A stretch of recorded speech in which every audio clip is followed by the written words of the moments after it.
One of the first things to learn when practicing any new language is sentence structure. After all, if you wanted to translate an English sentence into Spanish, simply translating each individual word in the same order would not work. Therefore, learning the proper rules for Spanish sentence structure is important for two big reasons. First, it'll serve as an amazing foundation for beginners to build off of. And second, it makes the Spanish speech of more advanced students far more sophisticated and fluent. So, if you're ready to get to the next level to have coherent conversations in Spanish, follow along on this easy lesson.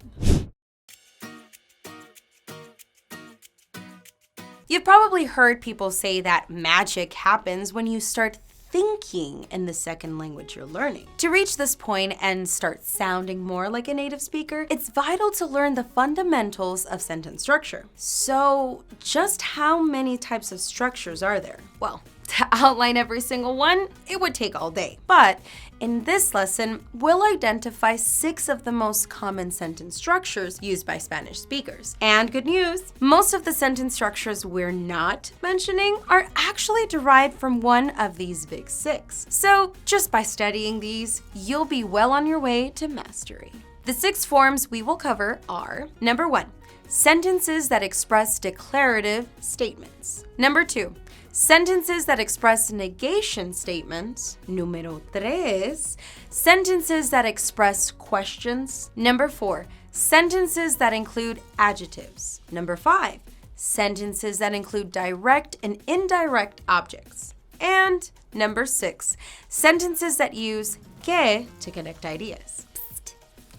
If you're not quite sure what direct and indirect objects are, then it might be a good idea to check out our introduction video to these key sentence elements before you start this lesson. It'll give you a solid foundation for the material that we'll cover today. We'll try to give you as many hard rules as we can along the way in this lesson, but keep in mind that Spanish is a flexible language. That means sentence structure may change depending on the context in some situations. But for the most part, if you've got these rules memorized, you'll be good to go. Now, let's get started. We'll begin with talking about declarative sentences. The purpose of declarative sentences is to provide information about a particular event or situation. In Spanish, they're called afirmativas or enunciativas. They are used for any tense, whether they may be past, present, or future. And they're pretty common to see in everyday life. For example, you might say, Claudia visita su familia cada año. Claudia visits her family every year.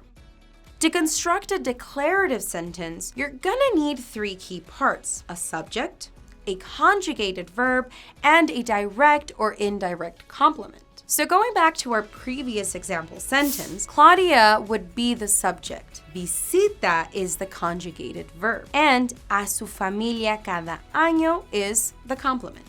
Together, the verb and the complement form the predicate of the sentence, a part that indicates the subject's action or state of being. Now, keep in mind that in Spanish, you don't always need to include subject pronouns in sentences. Why? Because more often than not, the conjugated verb will make it obvious who the subject is. How convenient, right? For example, you could say, Yo veo televisión cada domingo, to tell someone, I watch TV every Sunday.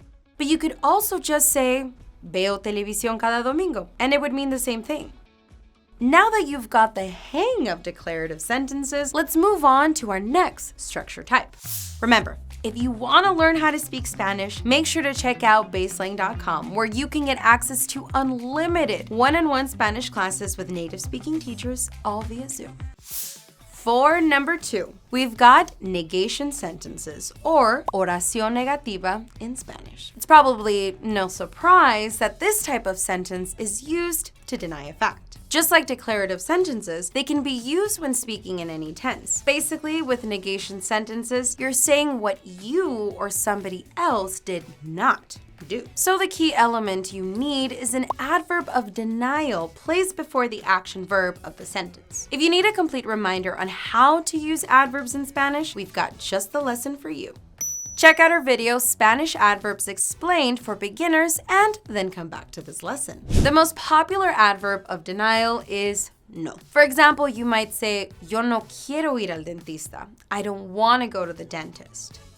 Or you might say, ella no asistió a la reunión. She didn't attend the reunion. But sometimes no is replaced with other adverbs of denial. Some common examples include jamás or nunca, meaning never. We have ni blank, meaning neither blank nor blank. We have tampoco, meaning either, nadie, meaning nobody, and nada, which means nothing. These adverbs of denial are great to know, but for now, we'll just focus on the most common one, no. Let's talk about where in your sentence you should place the important word. In Spanish, no goes before the main verb. So our earlier example, yo no quiero ir al dentista, yo is the subject, no is the negation word, quiero is the conjugated verb, and the complement is ir al dentista. Now, before we move on, there's one more thing we need to talk about when it comes to saying no in Spanish. In English, using double negatives is a no-no, right? If you ever said something like, I'm not no fool, or I'm never not hungry, someone has probably been quick to correct your poorly formed sentence structure. But in Spanish, double negatives are not only grammatically correct, they're extremely common in daily speech. Let's take a look at two examples so you can see this concept in action. The sentence, a Daniela no le gustaba ni estudiar ni trabajar, means Daniela liked neither studying nor working. In this example, the word no and the two ni's are adverbs of denial. Another sentence where you could use two adverbs of denial is no vendrá nadie esta noche a la fiesta. Nobody will come to the party tonight, where no and nadie are the adverbs in question. Now, when using no in conjunction with other adverbs of denial, keep two quick tips in mind. First one is the adverb no is added if any of the above adverbs are placed after the verb. And number two, the adverb no is not included in any of the above adverbs and is placed before the verb. So you may be wondering, why would someone choose to include both no and another adverb of denial when just one would suffice? To put it simply, adding both reinforces a negative sentence. So if you were really frustrated with your flaky friends, you might say, nadie vino a mi fiesta de cumpleaños. Nobody came to my birthday party. But to make the sentence hit even harder, you could instead change it to, no vino nadie a mi fiesta de cumpleaños. Not one person came to my birthday party. See the subtle difference? When you want to add more emphasis to a negative sentence, that's when you should use a double negation. If you're enjoying this lesson or finding our tips helpful, be sure to subscribe to our YouTube channel so you don't miss out on any more educational Spanish content. Moving on to our third sentence structure, let's talk about asking questions. First things first, always remember that for Spanish questions, you'll need to use two question marks. One upside down question mark at the beginning of the sentence and one normal one at the end. For example, ¿Cómo te llamas? Is a common way of asking, what's your name? In Spanish, there are two types of questions, yes or no questions and interrogative questions. For yes or no questions, the sentence structure is simple. It's the exact same as what you would use for a declarative sentence. The only difference when speaking would be a slight upward intonation of the voice at the end of the sentence to indicate that you're asking a question. An easy yes or no question is, ¿Te gusta esta camisa? Do you like this shirt? But with interrogative questions, the structure is a bit more complicated. These questions request the more precise information and feature words such as quién or who, qué or what, cuándo or when, por qué or why, and so on. And for a longer list of all the question words you'll need to know, check out our full guide on Spanish sentence structure linked in the description below. And for a comprehensive guide on Spanish question words, check out our video on questions and interrogative pronouns right here. For now, just remember that all question pronouns use written accents to distinguish between them and the relative pronouns. Up next, we've got sentences with adjectives. Spanish adjectives are used to describe or modify other words to make your ideas more specific. As you probably already know, adjectives in Spanish must agree with the number and gender of the noun they describe. So where exactly do adjectives go in the structure of a Spanish sentence. Most of the time, they'll go after a noun. For example, tengo una familia maravillosa. I have a wonderful family. But sometimes adjectives will actually go before the noun. It is always the case for numbers and possessive adjectives. For instance, la tía de Laura tiene dos gatos blancos. Laura's auntie has 2 white cats. You can see how the adjective dos comes before the noun here since it is a number, while blancos comes after the noun gatos since it is a descriptive of color. Another example of an adjective that comes before the noun is the following sentence. Debes arreglar tu cuarto porque es un desastre. You must tidy up your room because it is a mess. Whose room is it? The room is yours, and the tú comes before cuarto. In this instance, because it is a possessive adjective. And I'll let you in on a little secret. Sometimes Spanish speakers do place the adjective before the noun when they want to reinforce the adjective or add more emphasis to the noun they're describing. However, it doesn't really sound natural among Spanish speakers and should be used very sparingly though. It's really more of a stylistic choice that one might use when writing poetry. Now, before we're done with adjectives, there's one more thing we must note. Some adjectives can actually change meaning depending on if they come before or after the noun. They have a vague and abstract meaning when they're put before the noun. When they come after a noun, the meaning is more concrete. For example, the word alto simply means tall when placed after a noun, such as los chicos altos, meaning the tall boys. But when you put alto before a noun, it means a superior or important condition or category. For example, you might say, Javier y su hermano son altos ejecutivos. This means Javier and his brother are senior executives. For a comprehensive list of these adjectives with meaning that change in precision depending on where they are in relation to a noun, check out our handy guide linked in the description below. Our 5th sentence structure for this lesson will deal with sentences that include direct and indirect object pronouns. Let's quickly review what each of these terms mean. A direct object is a noun that receives the action of the verb. To find the direct object in a sentence, ask who or what. The indirect object is the noun that receives the direct object itself. Don't forget that we've got a complete video just tackling direct and indirect objects if that's an obstacle for you. For now, remember that the direct object pronoun for yo is me. For tú is te. For él, it is lo, and so on. When it comes to placing direct objects in Spanish sentences, you will put them before the conjugated verb if there is only one verb in the sentence. For example, a declarative sentence would be veo a la chica.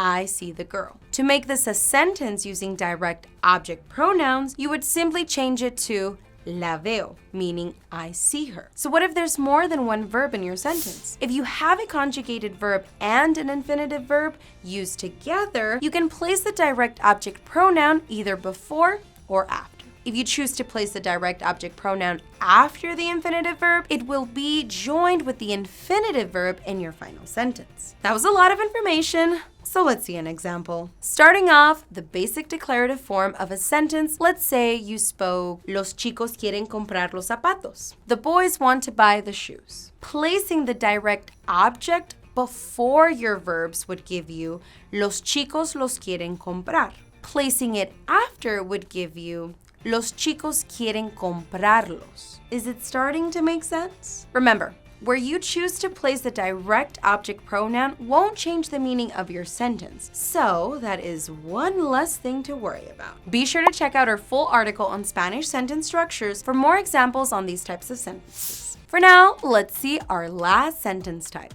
Coming in at number 6, we've got sentences that use que to connect ideas. In Spanish, the word que is often used to connect ideas in any given sentence. It usually translates to that, which, or who. Que serves 3 major functions in Spanish sentences. It can be a relative pronoun, a conjugation, or a link in comparative sentences. When it's a relative pronoun, it identifies the person or object we refer to in a sentence. For example, esta es la laptop que compré ayer. This is the laptop that I bought yesterday. As a conjunction, que links two concepts within a sentence. For instance, es posible que mañana nieve. There is a chance of snow tomorrow. Sometimes you might use de que instead of just que in these contexts. Your friend might say something like, me alegro de que el avión haya llegado a tiempo. I am glad that the plane arrived on time. And finally, when que is used in comparative sentences, it translates directly to the English word than. You might see it in a sentence like, la comida mexicana es más picante que la comida argentina. Mexican food is spicier than Argentinian food.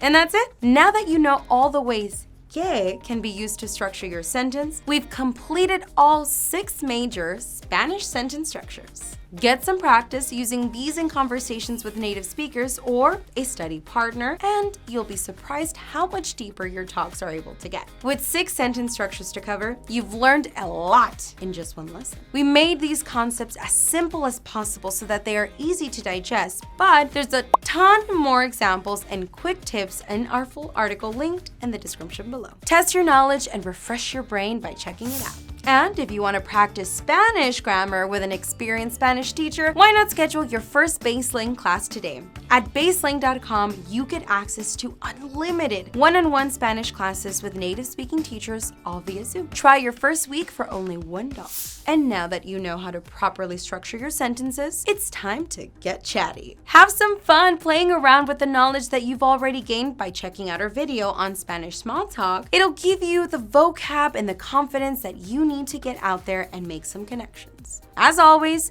thanks for watching, and I'll see you in the next lesson.